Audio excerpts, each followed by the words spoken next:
to the Dutchess County LDC. Jasmine, would you please take a roll call vote? Tim Dean, Present. Mark Doyle, Yeah. Kathy Bauer, Amy Bondieri, Present. Jamie Picone, Present. Don Sagliano, Here. Al Torjani. Here. Okay. We have again, just a reminder to everybody, we have a conflict of interest policy. And if anybody has a conflict, I'll need them to state it now. I will start by stating that I have a conflict of interest with Bard College, the subject of Bard College. Marshall and Sterling, who I'm the CEO of, provides insurance services to Bard College. So I will have to abstain from the discussion, and Mark Doyle will lead that discussion for us. Anybody else have a conflict that needs to be disclosed? Okay, Sarah, the meeting notice was published, I would assume? Yes, on November 25th. Okay, and I'm going to also assume again, because this is a special meeting, that we will not have any bills and communications, approvals of minutes, report of the treasurer, or reports of committees. Is that correct? That is correct. Okay, and no unfinished business. So Sarah, is there anything that I need to participate in before we go to the BARD discussion and I leave? So before we go to the BARD discussion is the Trinity Pauling School. Oh, correct. Topic, and for that we have with us Bill Weir. Okay. Good morning. Good morning. He's here to answer any questions regarding the actions that the board will be taking this morning regarding that. And I'm really going to hand it over to Bill and to talk about Trinity Pauling and the actions of. So Sarah, what I'm going to ask, if you don't mind, is perhaps either you or Don Capolino could just, from the perspective of the IDA, just maybe give a brief outline that Bill can supplement as to the reason for this. Sure. So it's the LDC real quick. Mm-hmm. And Don Capolino, did you want to? Sure. First of all, Bill Weir has been bond counsel with Nixon Peabody. They've been bond counsel for most of the projects for the IDA over many years. LDC. Bill comes and the LDC. And in this particular case, it's an LDC matter. You've already approved on October 2nd the final bond resolution in this matter. So this is a supplemental resolution because as they went through the tax analysis. No, Don, this is Trinity Pauling. Trinity. You're talking about. I'm sorry. I'm out of order here too.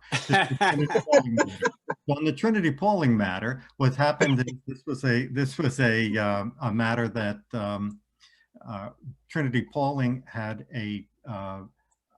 bonds that were bought by the bank. So they came due on December 1st, and so they want to now extend those. Their bank rate, there's a bank rate that's involved as one of the many types of bonds that could have been issued at the time and were approved by the LDC board back at that time. And they should have, except for COVID, they would have come in and asked for approval for an extension. And unfortunately, because of the timing, they have to extend the bank rate for a period of time to allow this to be analyzed as a new issue again. Since it's considered a reissuance of the bonds, had to go through the full process and hopefully sometime in January reissue those bonds. And all that's happening at this point is they're just extending, by this resolution, they're just extending the the bank rate for an additional up to 60 days until they can finish all the tax analysis that's needed in order to have the reissuance of the bonds. Bill, maybe you can now fill in all the little interstices here, if you would. Sure. Well, I mean, interestingly, the bonds were issued exactly 7 years ago today. They were issued on December 2nd, 2013.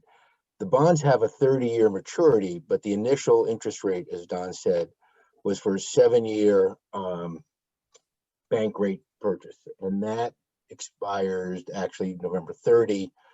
Due to COVID, they were not able to come to get a credit approval for the bank to set a new rate until literally just a couple of days before Thanksgiving, at which point we did not have sufficient time to do the tax analysis, as Don said, because it's a technical reissuance for federal tax purposes, because the bank would not agree and could not have agreed, to be honest with you, at the beginning when we did this deal 7 years ago, for an objective standard to set that new rate, because they didn't know what their cost of funds would be at that time. So when we went into this deal 7 years ago, we knew that on this date, we would be looking at a technical reissuance, which requires us to do a full-blown tax analysis of everything that they have done and used the bond proceeds for since they were issued back in 2013.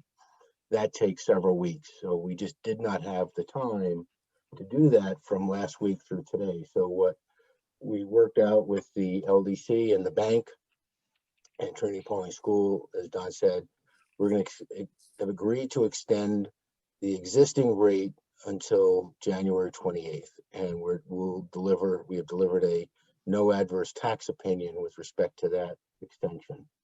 At the regular meeting next week, we will have before you a supplemental indenture as that will be setting the new rate, and we'll continue and make sure we've already started our tax analysis, and then by the time that new rate will set on become effective on January 29th, we'll deliver a full clean tax opinion. It will be then set for a 3-year period. That's what the bank and the school have agreed to. So sometime 3 years from now, we'll be repeating this exercise again, unless they go to another one of the other rates, such as a variable rate, 7-day demand, variable rate demand, or a fixed to maturity that have objective tests built into the indenture. So this was a bit of a rush last week. Bank counsel for the Trinity Pauling School, as well as the bank, the school, bond trustee, everybody pitched in, Don and Liz Capolino and Sarah, to get this done to this point today, to ensure that these bonds remained outstanding for the school. So that's where we are today. So just to be clear, this is Tim Dean, in a couple of years when this has to be redone, we won't necessarily have to do a temporary extension if you're able to get all of that agreed to prior to the expiration of the current interest rate. This particular 60-day extension is really as a result of just the COVID pandemic and inability to just get to the new rate and by the 1st or by the 30th of November. Is that correct? If that's correct. If they had come to us at the end of the end of October, we would have had all this set by November 30th, just by the time the bank could get their credit approval. And they recognized that this was a problem. So the time, they called Don and I, is like, how do we fix this? So to some extent, the LDC is the savior here. Mr. Chairman and Yes. Council, Yes. after reading through this a little further, our company did perform, I think, a large portion of the gymnasium addition work out there. So, I mean, that was, a few years ago, a couple of years I would back. assume that, just a clarifying question, is there any outstanding obligation by you to them or them to you at this point? No. Okay, Don Capolino, would you please comment and advise us if Al should recuse himself or if he is okay? No, at this point, there's no longer any relationship, and and Al's free to vote however he wants. He's not influenced in any way by this. So, Okay. I mean, Okay. Okay, thank you. And Al, I appreciate your disclosing that potential. We always want to make sure and err on the side of caution. So I appreciate that. Thank you very much. Does any other board member have any questions about this or any concerns at all about Al's potential conflict? You know, just please let us know right now. Yep. Chairman? Yes. Yep, Don Sagliano. The question I have is what undertakings will we be doing next week at our regularly scheduled meeting with regards to this particular issue? I'll answer what I think is the answer to that, but then of course I will allow other people to talk. I believe at that point they may be able to give us further information about the interest rate reset, but it sounds to me like we will not be voting on any other resolution that we would need to approve until January with adequate time to do any notices. Is that correct? No, so what's Okay. going to be approved by the board next week is we will be holding a TEFRA hearing on Tuesday on this matter, and then a supplemental indenture will be approved by the board on Wednesday. That's right. So the original indenture requires the LDC to adopt a supplemental indenture that'll set the new interest rate. And there's a little bit of a snag in that, or not snag, but a little nuance. The current interest rate is set based on LIBOR, which is an international rate coming out of London. LIBOR is going to end at the end of 2021. There will be a new international rate set in. The bank has chosen, and Trinity Pauling has chosen, that for 2021, the bond rate will still be set on LIBOR. And then for beginning on January 1, 2022, a new rate called SOFR will come in. So the supplemental indenture that Sarah mentioned that will be for you, we'll probably be distributing that tomorrow. Actually, we have that rate and all that from the bank, so that'll be in there. And so the supplemental indenture will set the new 3-year term and the new rate, which will begin with LIBOR and transfer over to SOFR after the first year. Okay, so we will be able to get the notices posted and any hearings that are needed before next week's meeting. Is that correct, Sarah? It's already been posted. It's on our website. Yes. It was posted on Monday, so. Okay.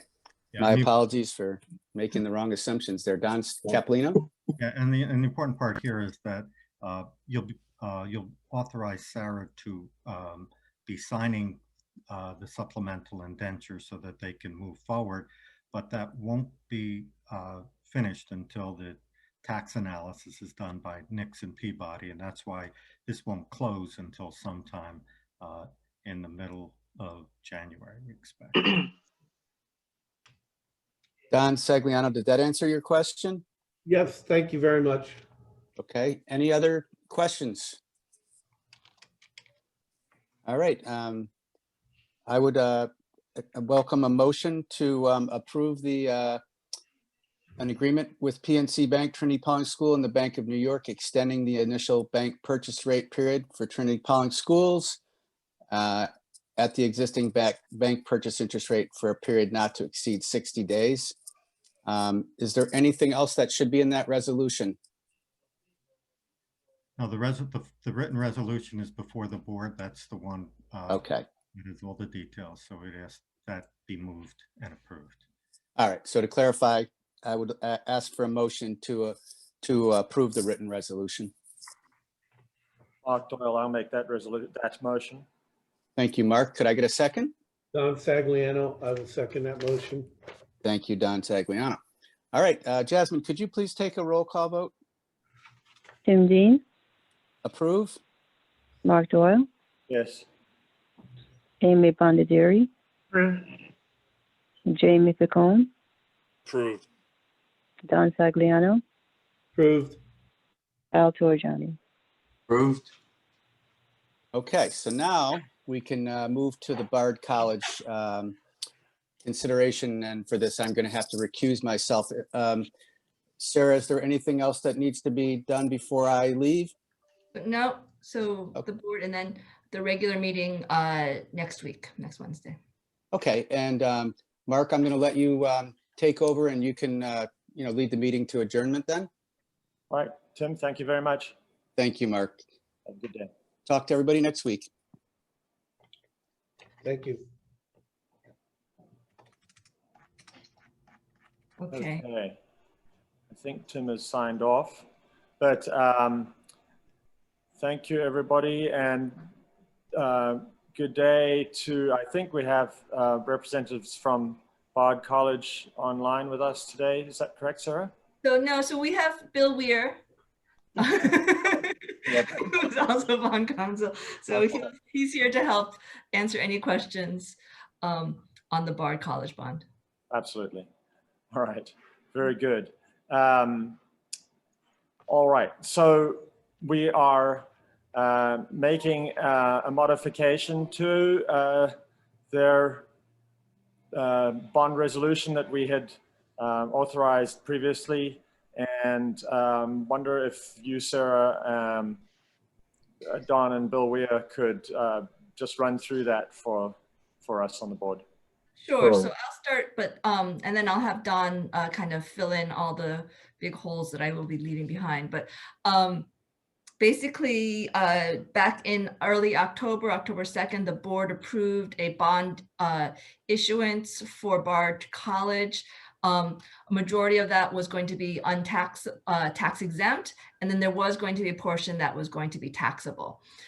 During this process, Bard wanted to finance as much debt as possible, and some of that debt included debt incurred due to COVID-19 and the expenses to that. And because of IRS classification, that debt is considered taxable. And because we had set a limit on the taxable portion of the bond, what you have in front of you is consideration to approve increasing the taxable portion of the bond issuance. So with that. Yeah, and there's two other technical changes that are in the resolution. As Sarah said, increasing the amount of the taxable bonds to cover working capital, particularly for COVID. The other two are, right now the bank is rated double B. If they get up to BBB minus, that's considered an investment grade rating.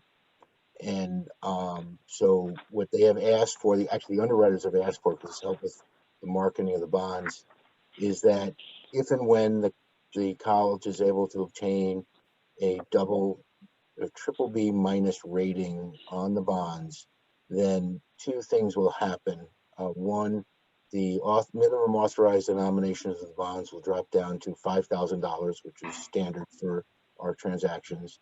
And right now, the bonds, because they're not investment grade rated, can only be sold or transferred to sophisticated investors, defined as either accredited investors, which are individuals with high net worth and sophistication in purchasing securities of this type, or qualified institutional banks or qualified institutional borrowers, which are banks, insurance companies, bond funds, etc.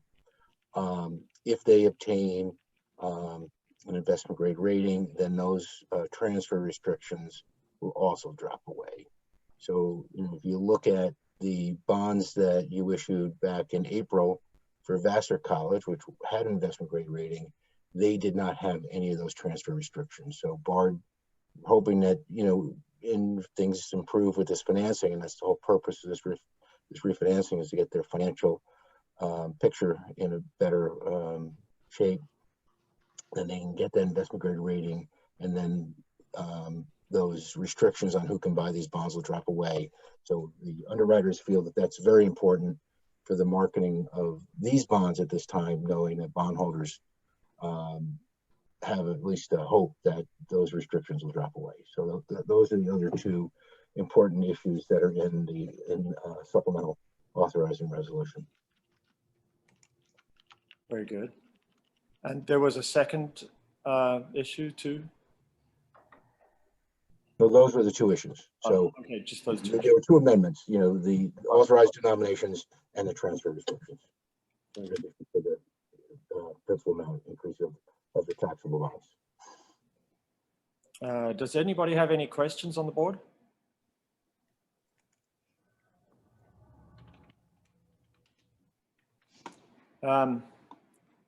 I would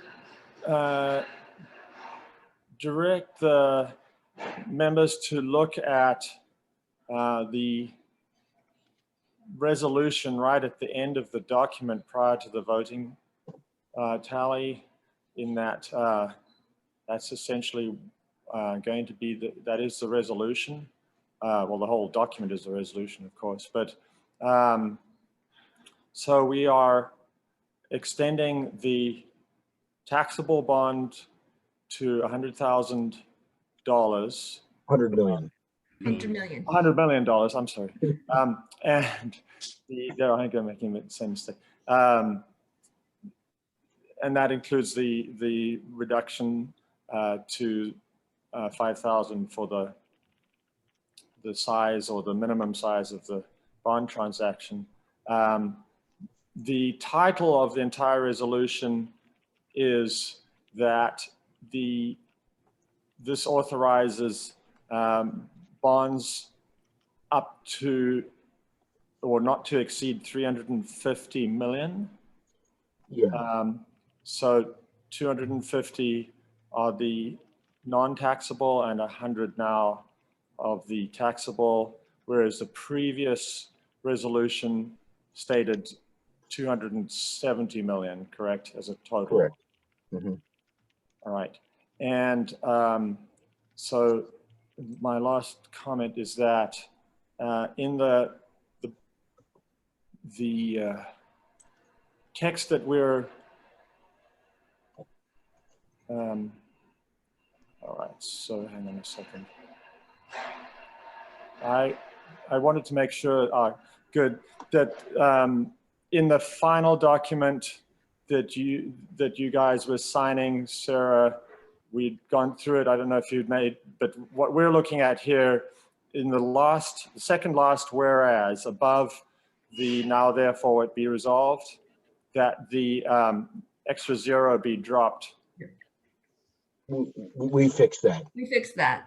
Okay, I just, what we're looking at, or at least what I'm looking at, I don't know if the rest of the board is. Yeah. I apologize for that typo. It happens when I do my own typing. But we sent revised one to Sarah yesterday afternoon. Yeah, and the packets, the revised packet was posted and sent to the board as well. Oh, I looked for that and I didn't see it. I'm sorry. Okay, very good then. So with all of my going through that, are we ready to vote? Are there any other questions? If not, would somebody like to make a motion?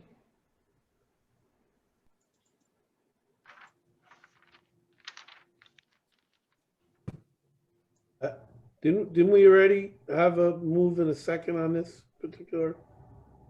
Not No? yet. Not yet. Not yet. I will make that motion, Don Sagliano. Thank you, Don. I'll second that motion, Al Torriani. Thank you, Al. And Jasmine, if you'd like to take the roll call for the vote, please. Mark Doyle, Yes, in favor. Amy Bondieri, In favor. Jamie Picone, In favor. Don Sagliano, In favor? Al Torriani. Favor? Okay, excellent. The resolution passes. Thank you very much, Bill, for all your diligent work on this. Pleasure. Like a lot of details, and Sarah and Don Capolina. With that, is there any more business for us to work on, Sarah? Not this morning. All right. Next week then. Yes. All right. Well, let's adjourn for the day. Thank you very much, and we'll see you next week. All right, thank Thank you. you. Bye now. everyone. Thank Have a you. good day.